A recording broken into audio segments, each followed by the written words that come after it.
Mabuhay! Welcome to National Museum.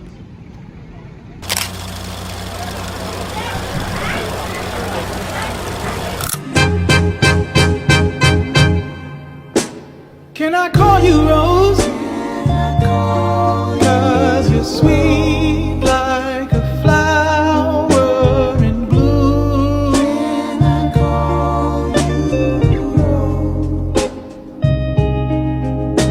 Can I call you Rose? Cause your fragrance takes over the room. The National Museum of the Philippines traces its history to the establishment of the Museo Biblioteca de Filipinas, established by Royal Order of the Spanish government on August 12, 1887, but was abolished in 1900 at the onset of the American occupation of the Philippines.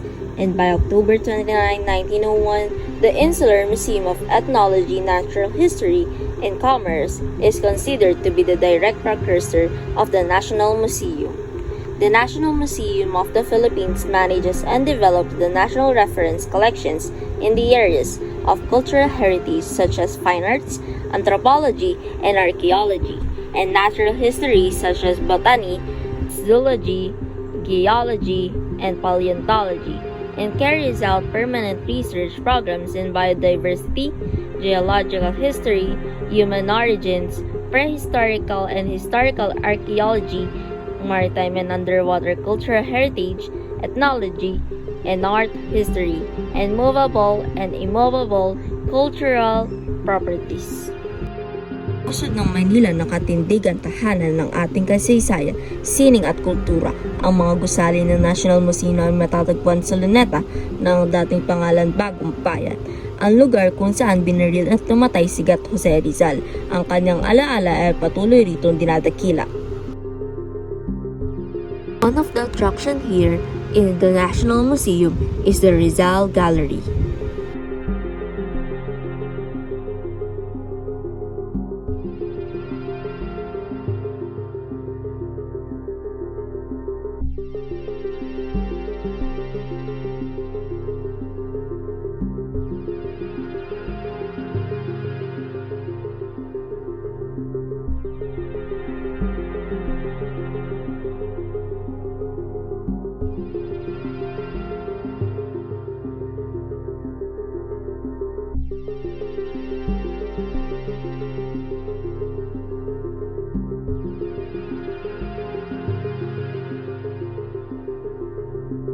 Rizal ay isang napakahusay na pintor at ito naman ang isang portrait na ginawa niya, si Neneng, ang panganay sa 11 magkakapatid at ang tunay na pangalan ni Neneng ay Saturnina Rizal Hidalgo. Natapos itong ipinta ni Rizal noong siya ay 17 taong gulang pa lamang at ipinahiram sa National Museum ng mismong descendants ni Saturnina noong 1909. Si Neneng ang unang nagpalimbag o nagpaprint ng Noli Me Tangere sa wikang Tagalog. Napakagaling na sculptor din ni Jose Rizal. Ang title ng sculptor na ito ay La Venganza de la Madre o The Revenge of the Mother. Isang simbolismo ito ng pag-aaklas ng sambayan ng Pilipino laban sa Espanya. Dahil sa kanilang pananakop, pag nakita natin yung asong kinakagat, yung buhaya na kinakagat naman yung tuta na anak ng nanay.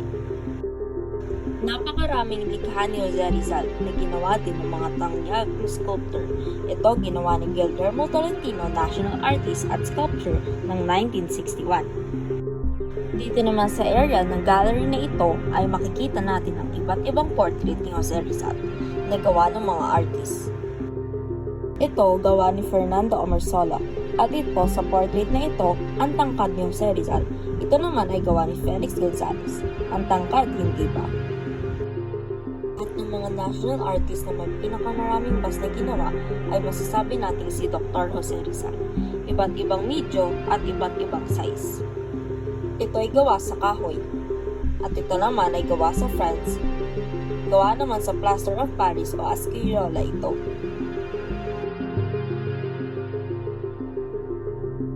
Hindi kumpleto ang pagbisita mo sa National Museum of Fine Arts kung di mo masisilayan ang masterpiece na ito. Pinakatanyag na painting sa kasaysayan ng Pilipinas, ang Spolart. ni Juan Luna. Talaga naman nakakakilabot sa ganda. Yung isa sa mga eksena kung saan yung gladiator na napatay sa laban ay hinihila na at itatapon o ililibing na ang kanilang mga katawan dahil natalo sila sa laban. Alam niyo ba na ang spolarium na ito ay ni-restore ni Jude Gonzalez noong 1990s at napakadilim nito. So nilinis niya at pagkatapos na linisin ay may mga lumabas na mukha. Sa kanto, naging controversial siya dahil sabi ng mga artist ay wala naman daw yan sa original, yung mga mukhang yan. Ngunit nung nililinis niya, lumabas ang mga tunay na mukha. Hanggang ngayon, debate pa din yan.